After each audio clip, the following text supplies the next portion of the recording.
He's a cowboy, he's down on his luck. His pockets are near empty, he's sleeping in his truck. The rodeo next Friday, his bills are past due. How he'll pay for entries, he ain't got a clue. He's a cowboy, it's his turn to ride. He prays for 8 seconds when they shout outside. His future is uncertain, his past he can't forget. He's just a hard luck cowboy, life hasn't broken yet.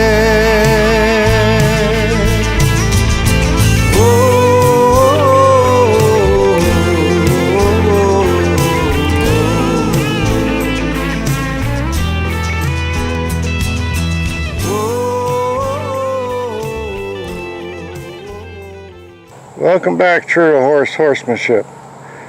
This is another episode with Charlie. I've switched him over to bosal. This is one of the few times I will work him in Liberty,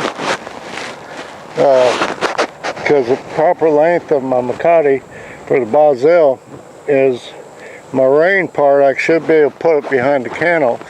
So when I first started doing them, introducing them to him, I put my reins behind the cantle so he gets that feel and learns to give the pressure.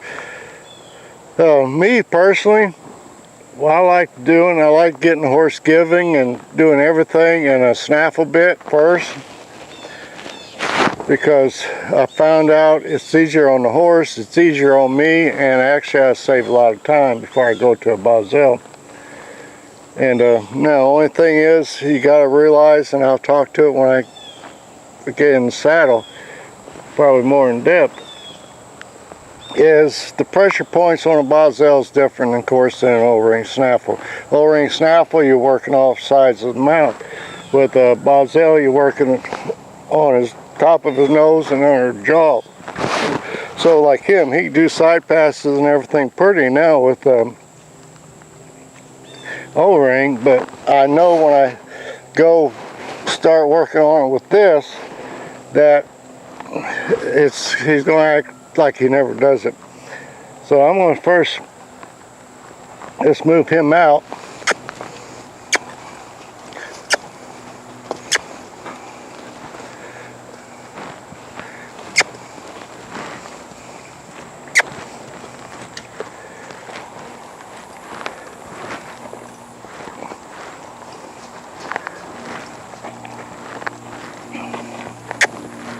I want him right now to just feel that bosal on the bridge of his nose.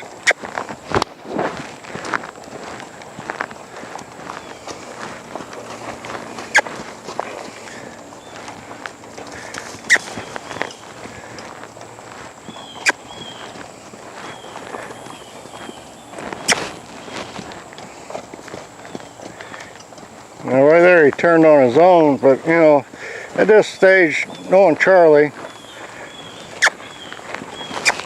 I'm not going to worry about it.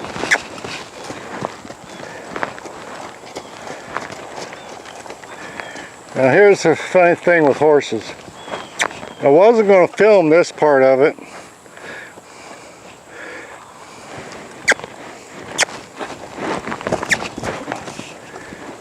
But Charlie was doing things so pretty. All I have to do is point in direction and he'd go it. Now we put the camera on him, and now he's being a little stinker. But, you know, I'm not going to worry about it. It's no biggie.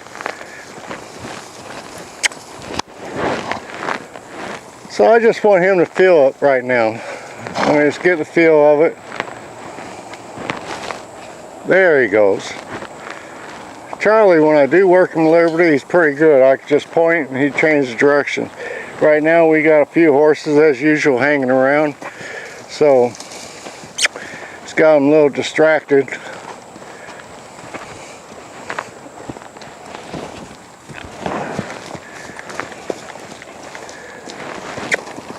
Good boy.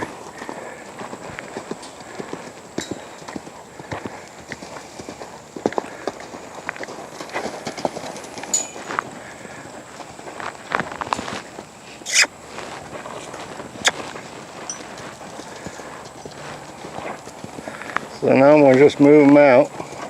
I want him to feel that bosal, get the sensation of that bosal at all gaits, walk, trot, and lope.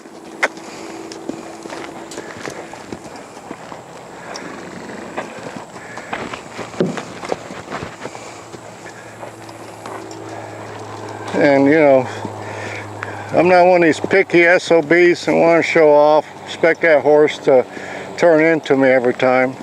Because I know Charlie, if I back off of him, he's going to face me. And my key thing is, and I've mentioned before, especially when I'm doing liberty work, when we completely halt, I expect the horses either be one or two ways. Square with the panel, now facing that hiney towards me, or like he does, he faces me. Now how we get there, I don't care. I'm not so anal. Well, God darn it, he didn't turn into me every time. I mean, if I could point like that, and he goes that way, right now he's sort of match whoops.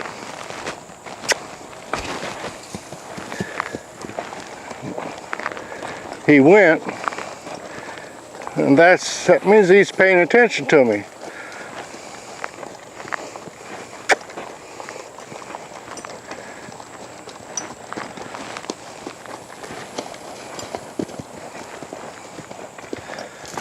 And that was pretty. I just pointed, I just put a little pressure on him, and he went into a nice turn.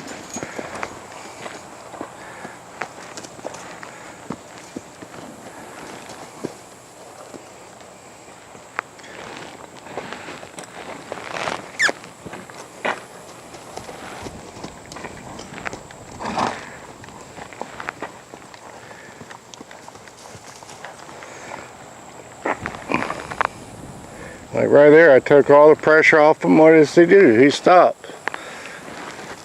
I point. I expect him to turn exactly the way he was going because his body was facing to my left. So now I got him focused on me. So I got to keep my eye on him, because if I don't, as soon as my eyes come off him, he's going to come into me. Now, you don't take,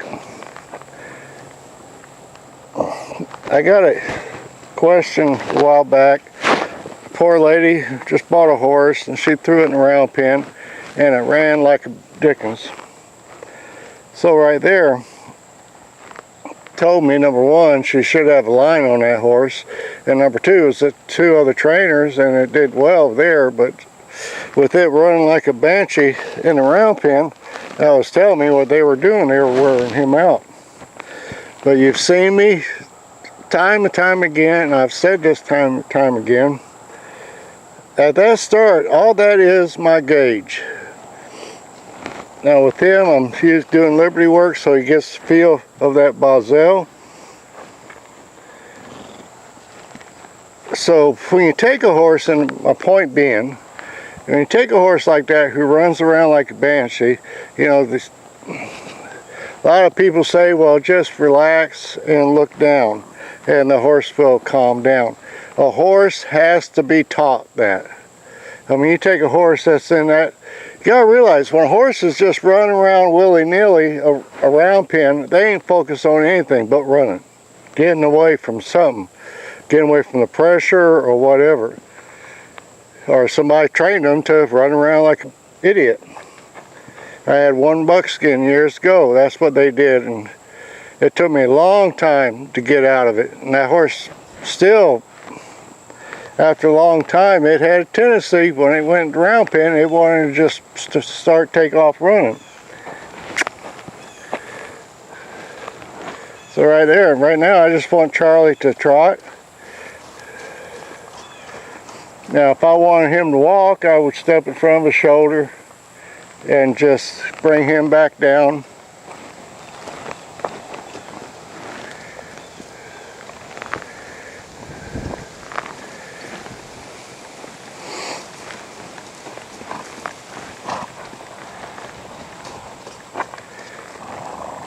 So this video today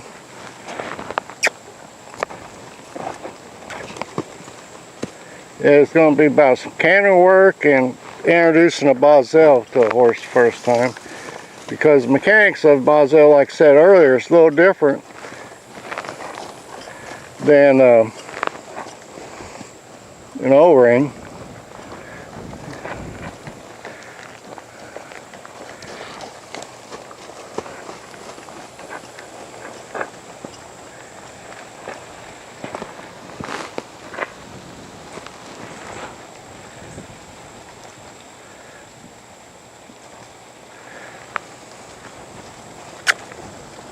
I guess he's going to say hi. So right there, I turn him, he's walking. I'm going to leave him alone for a little bit, because I don't want him automatically. Now right there, he pushed on that bosal a little harder, so what did he do? He backed off of it, so that's a nice sign. Some people say, well, why are you changing into a bosal? Well, personally, because I want to. And, you know, I want to make Charlie a super horse, so I want to be able to ride him in whatever I put on him. And Cindy had a question. Well, it kind of was along those lines. I know you don't put every horse into a bosal, so what type of horse do you put into a bosal? And how much training do they have on them before you change it up? Yeah, that's number one. A real heavy-necked. Cindy asked, number one, what kind of horses? I know you don't put every horse into a bosal, so what type of horse do you? Number one, I want to put a horse that's giving in a bosal. And you got to look at, you know, Cindy asked what kind of horse I put in a bosal, because she knows I don't put all of them in it. You know, sometimes Raphael has been in one, some of the others been in just a little bit, just so they find out. But back on her question, a real heavy-necked horse, I would recommend not putting in bosal, because at some point they're going to learn they can push through it, and you're not going to have any control. I mean, I had a quarter horse that was built like a tank, about that wide through the chest and everything. He'd work good for a week in a bosal, then he figured it out. And then so we put him back in a snaffle bit. He'd work great, put him back in a bosal. He worked good for a week. So finally I told the owner, I said, you know, forget this, just leave him in it. I realize where you're going. But you got, and what people don't realize, especially a bosal or any of them, a horse that's really pushy and everything, you can do just as much damage to them as you can with the bit. Matter of fact, probably more so, because you make them raw, you'll tear the cartilage up in their nose and everything else. So I want a horse that's giving and conformation. I don't want a real thick, heavy-necked horse and a short neck type thing. I want, like him, he's got a little thick neck, but he's an illusion, but his neck's longer, so I got that give. And plus, you know, Charlie, he's a giving horse. He wants to please, so. And how far along in training before you put him in a bosal? Smokey, he was in it for years, but every once in a while I'd change up to a bit, or I'd double bridle him, you know, put a bit and a bosal in him. Cindy's asked how long I train in bosal. No. How much training would the horse have before you put him in a bosal? Oh, I want that horse to be really soft to an O-ring bit. In other words, you know, when I do this, they give to me. If I do this, they'll give laterally. If I ask them to go on a horizontal, I don't have to pull on them. I just play with my wrists or my fingers, and they give to it. And that's why he was a good candidate for it. And like I said, I want to be able, and what I do, the advantage, there is an advantage to it. When we're ready to up the game into a shank bit to bridle him up, I'll double bridle him. So I'll have my shank bit on him, and I'll have my bosal, my pencil bosal, and a thinner set of reins on him, Macatis, and I'll be primarily working off the bosal, but just barely touching that bit. So if we show him, I throw that bosal away, he's going to be so respondent to that bit, he's going to be real pretty. And that's one of the advantages of it. And I've went as far as starting horses in bosals. I've went as far as put a O-ring on them And if I find one that's a little stiff to the bosal, I'll just grab it with the O-ring and pull it at the same time. So that way because when you first start out, you got to be careful. You can't make them a little raw there. I don't care how gentle you are. Some horses, if they're thinner skinned, they're still going to get a little raw. So a horse like that, like him, he's that way. So what I did, I used bag balm. I just put it on the jaw part of the bosal, so that way it slides better. So we're going to take him out in the arena now. So we'll be right back. Okay, we're back. All right, Cindy asked right before, after she shut the camera off, will I ride him on the trail like that? I know these bitless bridles and these things are popular, but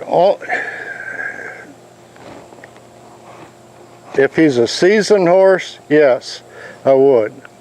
Now, when I say seasoned, I'm not talking about I get here in a round pen and he gets super soft and responsive to the hack. I'm talking about a horse that got a lot of rides in it, because I don't care, and I get arguments about this all the time. These hacks, the bosals and bitless bridles, you get in trouble, you don't have no control. So I want a horse that I know I'm 99% sure that I'm not going to get in trouble. So when I say season, that's what I mean by season. I don't mean a horse that's really getting responsive in it and only got 2 weeks in something. So what I'm going to do, we're feeding him a special feed to bulk him up, and damn it, feed's going in his feet and his height. So I'm going to get him. Now, here's what would I really do scenario. I try to set y'all watch these enough. I try to set y'all up to succeed with your horse. So some things I might show y'all do, I'll be honest, I might not do. Like right now,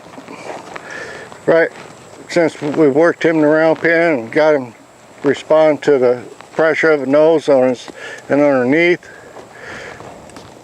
I would get on him and start working his nose vertically.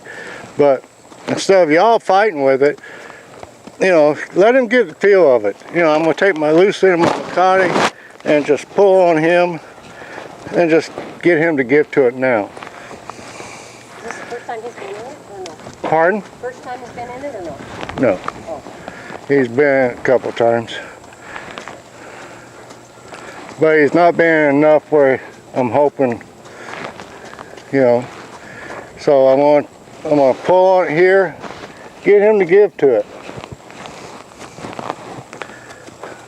And right now, I don't care how much he's disengaging his hip. I'm gonna pull, and if you notice, and I'm hoping it's pick up, I'm trying to be as light as I can. Now with the bosal, what I would do different, if I pulled, he didn't give to it, I wouldn't just keep pulling. I'd give a little bit of release and pull again, a little bit of release and pull again, because I don't want him to learn he can pull through it. If I just keep pulling, with some horses, they'll learn they can pull through it. They learn, like Bill here. You can imagine. She'd say, that thing ain't squat. So, this is an easy way to get him. So I'm going to ask for a trot. He's, I've got him, and then I'm just going to pull. And I'm being as light as I can. I'm going to pull. In other words, I'm doing the same thing. Distance right now, would you just stop and not go into the saddle? Pardon? If you were getting resistance, if he was starting to play tug of war with you, would you not go into the saddle? Yeah, because he's going he's going to get you. I mean, this is the easy way. It's easier for you to control him from the ground than, set yourself up to succeed.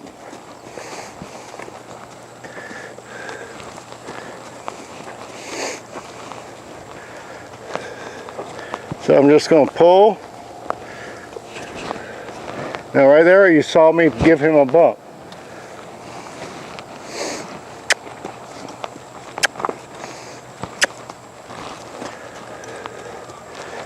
Now if I first, he's been in a couple of times. Now what I would do first is, well, I'll try to set this up, Cindy catch it. Bump, bump. Not a hard bump, but just a bump. Just enough bump to get his attention. As like I said, I don't want to teach him to, get resistance.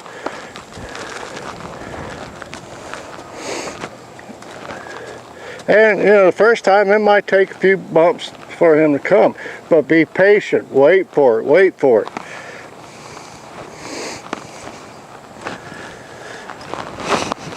That's people getting too much of a hurry.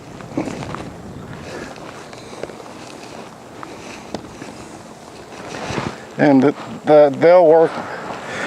they'll get to a point, they get in a hurry, so when they finally do get that release, they're so caught up in what they're doing, they don't see it. So if you... About raw spots? Huh? Show us where the raw spots would be? Raw spots would end up being right here. Underneath? Yeah. Now there is some cultures they'll purposely make them raw. I guess I said that Where to look. much politically correct as I can. Huh? So, where, you said it can damage the cartilage, where would that Yeah, be? because some cultures, what they'll do, I've seen them do it, they'll take a broom handle and tie this real tight. So with this pulling down on them, and when you pull up on it, it's going to start damaging nerves in there. And that's what they want. They really want them to feel that pressure so they get responsive to it. But in the long run, it screws them up.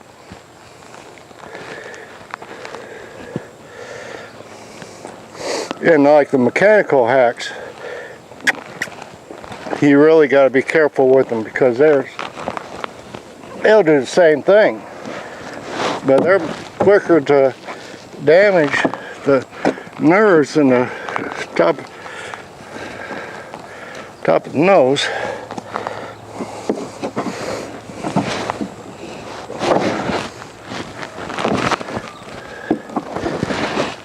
Yeah, of course yesterday I was working a horse, I actually got on the ground mounting them. But I use a mountain block for the most part. And Charlie, I've used the mountain block so much with him. The other day I was getting ready to mount him, and the mountain block was a little out of position, and he positioned himself into it. So, with bosal, just like with any horse, I'm going to go through my checklist. Yeah, what I did that time, he gave me some resistance, so I bumped. What? Oh, I ain't worried about that. So instead of steady pulling, I used one side, I put low pressure on this side, and I bump this side. And your hand position, when you're starting out with bosal, has got to be different. Like I said, I haven't ridden him enough in a bosal for him to make me look super good. So I'm hoping he'll make a mistake. If not, I'll make him make a mistake. So I'm going to go through my checklist, make sure I got a back.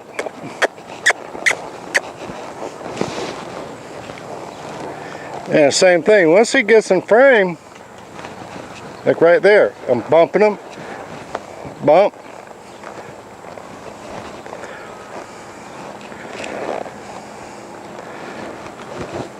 But just like with the snaffle bit, once he gets in frame, I'm going to leave him alone. Right there, he's there. So when I'm going to go off, well, I could go to the left here. It's my thing. When I start riding, I always go to the left. If I go to the right, everything fills out of keister. So what I'm going to do with snaffle bit, I can pull here, but the pressure on this, where that knot's at, is a little different. So I'm going to pull out, bend them, then I'm going to come back here. Now this is where using your legs will come in handy. Charlie's to the right, he's nice. They're not too bad.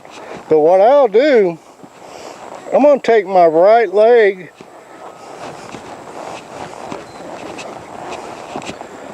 and bump his rib cage.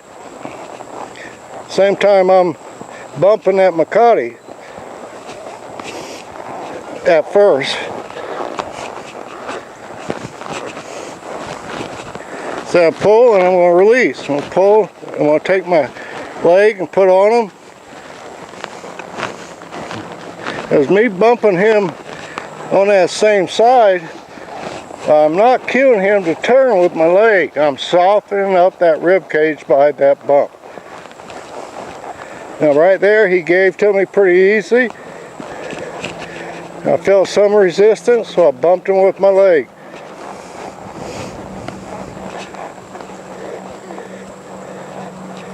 Same time I bump him with the Makati, with the bosal, I'll bump with my leg.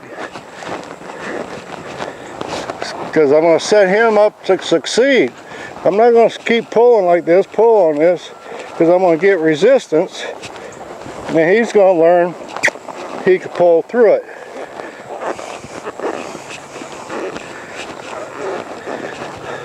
So,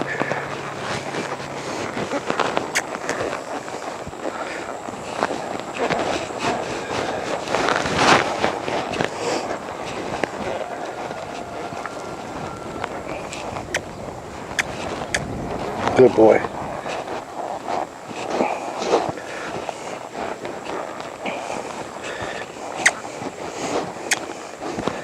Right now I'm asking for a half pass, so I didn't pull out. But you notice when I want him to start going with that feel. I don't want to have to bump him all the time. Like right now, see, he's going with that feel. So when he's going with that feel, this is an important part, I don't bump. I mean, like that's real nice. See, I got some droop in my rein, on my Makati there, and he's going with the feel. And that's where a lot of my exercises with the serpentine, everything's coming in handy before. It's making him this transition over to a bosal a lot easier.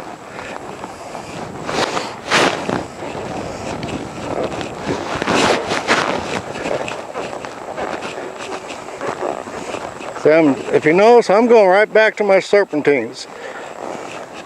And you can't see it from this distance, but right there it might look like I was steady pulling, but I was release and bump, because he did not go with that feel. Like I said, I can't say that enough. If he goes with that feel like that, then we'll leave him alone. You know, because if I constantly bump him, when he's starting to go with that feel, then he's going to start resenting the bosal. Then I'm going to start having trouble.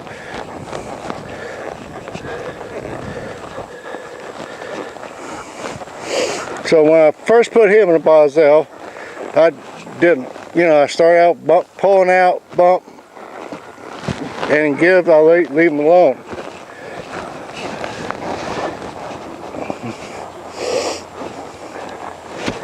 But he's been in it for a little bit, so like I said, I want him to go with that feel. I mean, like, notice with this, you know, I'm going out to the side. Then if I want a tighter turn, then I'll pull up. After I got his head bent. Oh.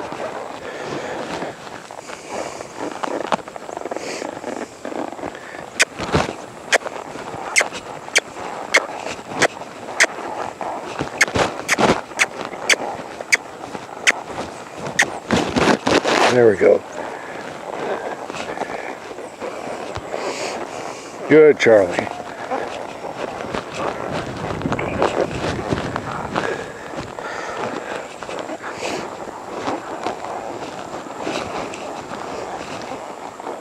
You know, there's Vange. Y'all didn't see it. Cindy had turned around and see what was going on.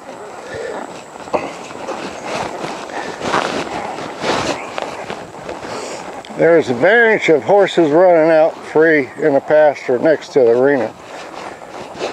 Like right then we had two that was running around behind Cindy. She heard them, but she didn't see them. And, you know, Charlie's used to seeing that.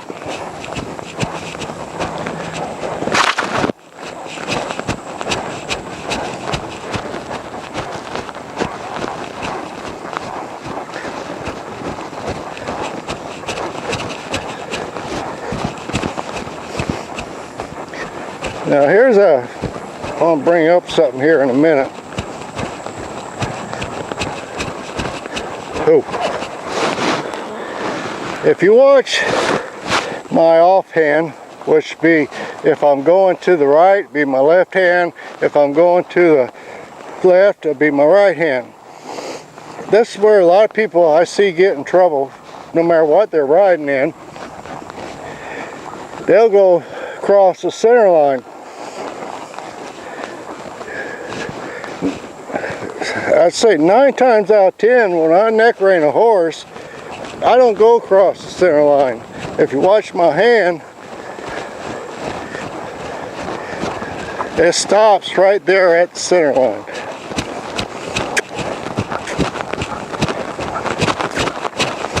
So we're just going to let Charlie move out a little bit here with it, get the feel of it.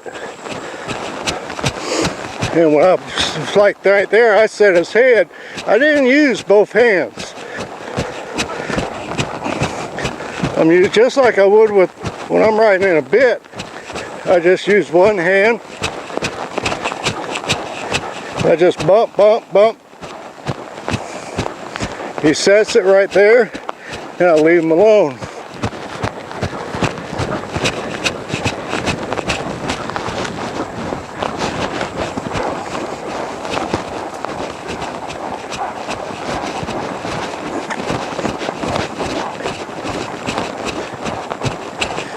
Whew. Good boy.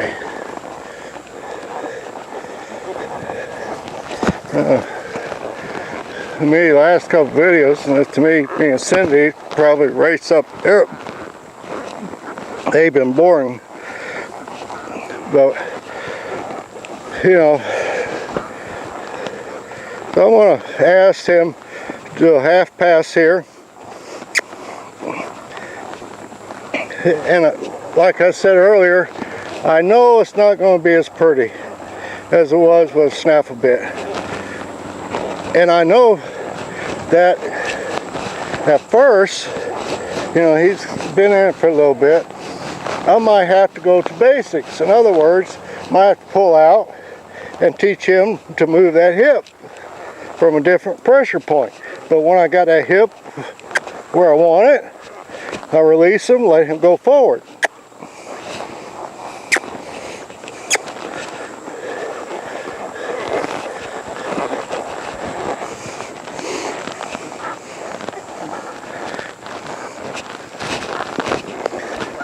So basically my point I want to make on that is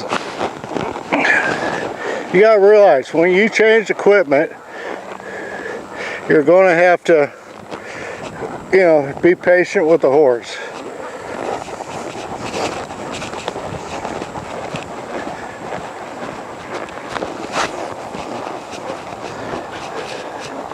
Now everybody, you know, got a personal preference on Macatis. Me personally, I like my main hair Macatis because it is a little sticky to the horses. So they can get a little bit more responsive to it quicker. Of course, I've tried to teach people who want to ride in a bosal. And of course, I got all my Macatis are horsehair. First thing out of their mouth said, well, that's too sticky. I can't ride with that. Well, my hands are like gloves, so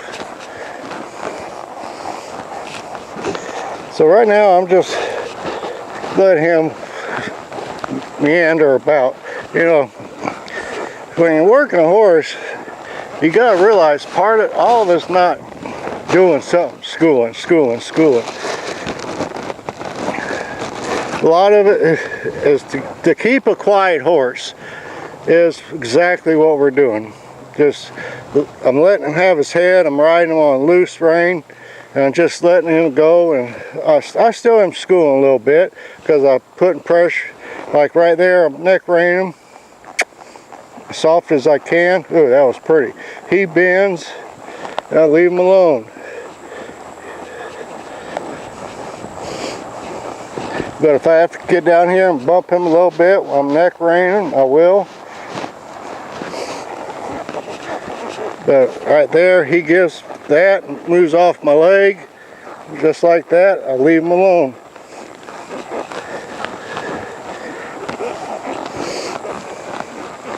I was going to do a lot of canter work today, but it's a little muddy, so what I will do is do some short strides like I would first time I canter them. Now you notice right there, I use a lot of one-hand stuff. I asked for a stop, I put my feet forward, he didn't respond, so I just bump him with that. I want to save my two hands. If I ask a horse to stop with two hands, that's like slamming an emergency brake. Good boy. Yeah, I gotta give him a pat on that because he came right to my hands. So what I like doing, I'm going to use a horse's natural tendency, being a creature of habit. Now, before I say that, this is where you got to be careful. Like I said, I'm going to use his horse's creature of habit to a tendency when I ask for a lope. I'm going to start asking him to lope at the same spot every time. So some people say, well, they're going to get where they're going to want to lope that same spot. If you put the time and effort to it, this horse will learn when to lope and when not to lope. So that transition down time, just letting him walk around, is just as important as asking for that lope. I can't stress that enough, that just walking around is, like I said, just as important as the schooling part.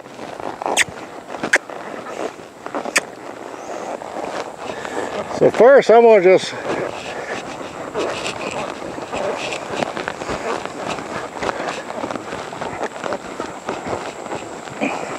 walk. Then I'm going to trot here a little bit.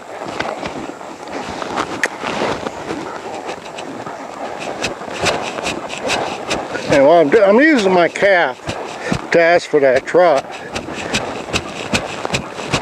And it's how long I leave that calf on there is the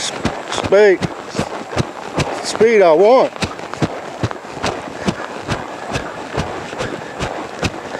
So we're just moving them out a little bit.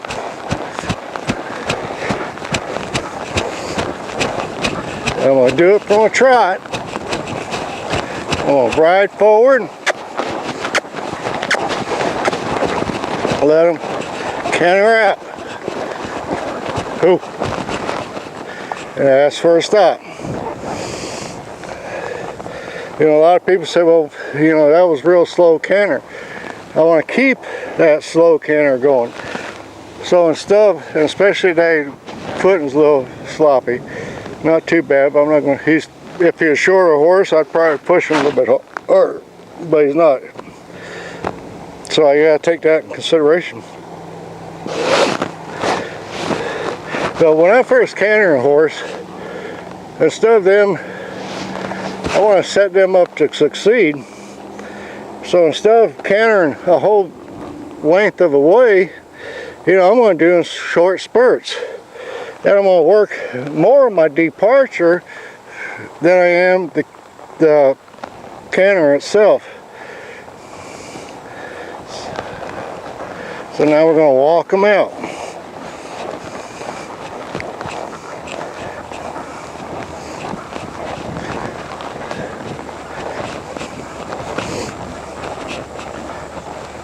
Now this time I'm going to walk him past that spot that I asked for that canter.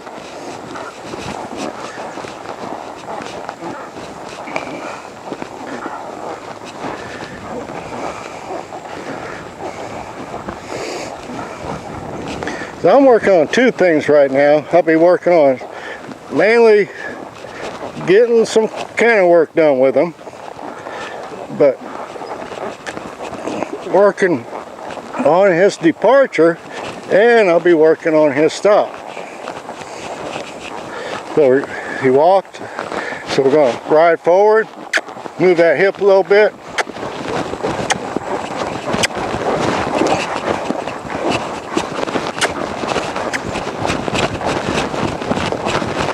I tried him past that spot that time because he wanted to stop.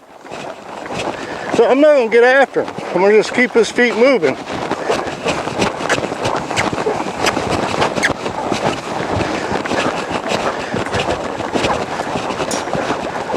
There we go.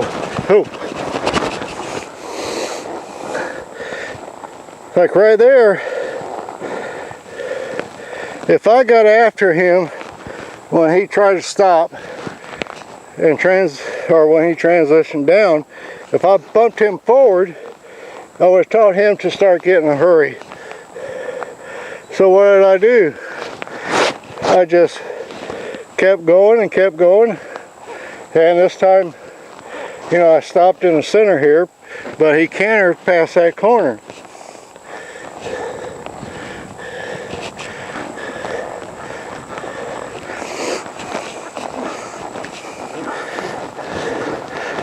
But what I'm paying attention to, like I said, I try to look at the positive stuff, is how well he's making that circle.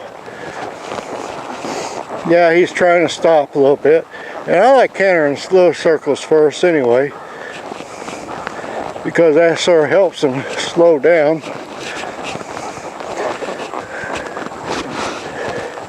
So what we're going to do, we're going to walk.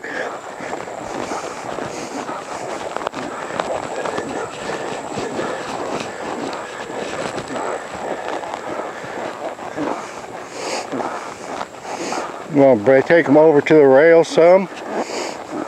So I'll just pick up my inside of my Makati and use my leg, and I just bring them over.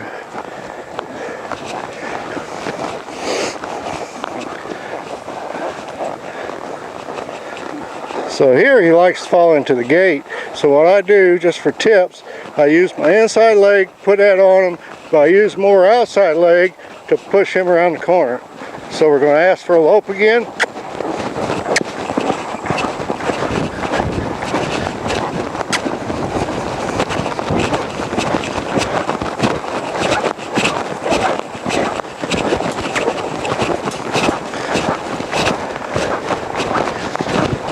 Cool.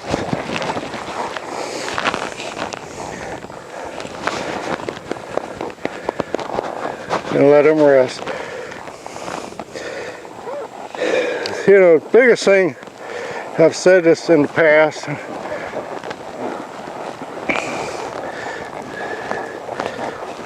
I'm going to say it again. The little issues come up, like him coming down to wanting to stop or trot when I first asked him to canter. What I focus on, I don't make that little issue a big issue. I just keep his feet moving. And if it's at a trot for a little bit, that's fine. I just keep his feet moving. So that time we got a nice circle, and we got a circle and a half actually. You know, I had to push him a little bit, but he didn't. The key thing, when I pushed him, he didn't get in a hurry. Now, right at the start, if I really pushed him hard when he tried to stop, believe it or not, that one little mistake could cost me a lot of time, because I'd have to go back and say, hey, just because I got some leg on you, don't mean you got to run full out. And if I pushed him too hard then, that's what he done, he would have started going really fast. So that's So allow them to make a mistake.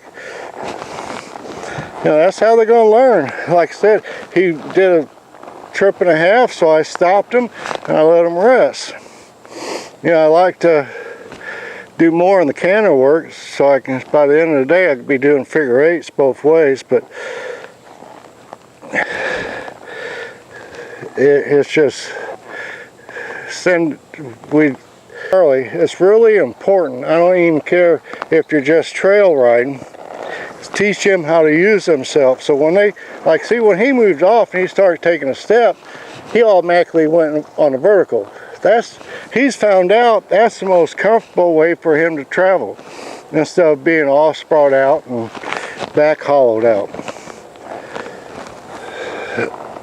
And if you go back and look at the serpentine bad boy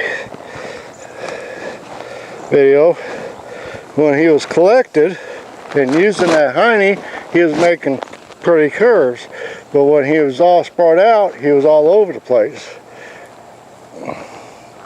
So like I said, this is just a few tidbits. If you want to go to a bosal, to me it's pretty simple, cut and dry. And like me and Cindy was discussing earlier, pick your horses you want to do it in, because all horses aren't a bosal horse. Because, you know, we've ridden with one group, you see them on television. A lot of them rides in bitless bridles.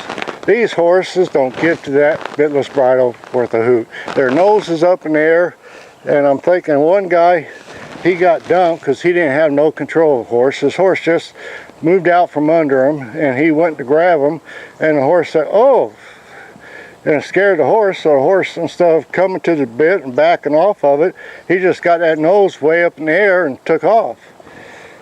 So, you know, as y'all all know, I'm not a fan of bitless bridles anyway. Bosals are a little different. You got a little bit more control over them. But still, it's that schooling part. So, and also I like to bring up a point. I noticed that there, you know, I got a lot of people that follows true to horse, and I get more positive comments than I do negative. And you know, a lot of times people show their appreciation by hitting the button, the appreciation button, or whatever it's called. And you know, I had one this week sent us 50 by the button, and I had another one give us $1. Here's the thing. That person that gave me $1 is just as important.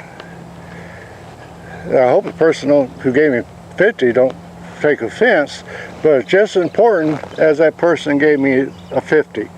Because who knows how hard was it for that person to come up with $1 extra, especially this day and times. So, you know, me and Cindy both really appreciate it. So, you know, I don't want to neglect my people out there who's been good to me and keeps following my career. I mean, I got one gal out there, she's been, I don't know how long she's been following my career, but Rosalie down in Alabama, her daughter's been there. Her daughter's in her upper 30s, and first time I met her, I think she was 15, so that tells you it's been a few years. So, like I said, I want to thank y'all. I do appreciate it. But sometimes these comments, I just gotta say something, and I don't want to type it.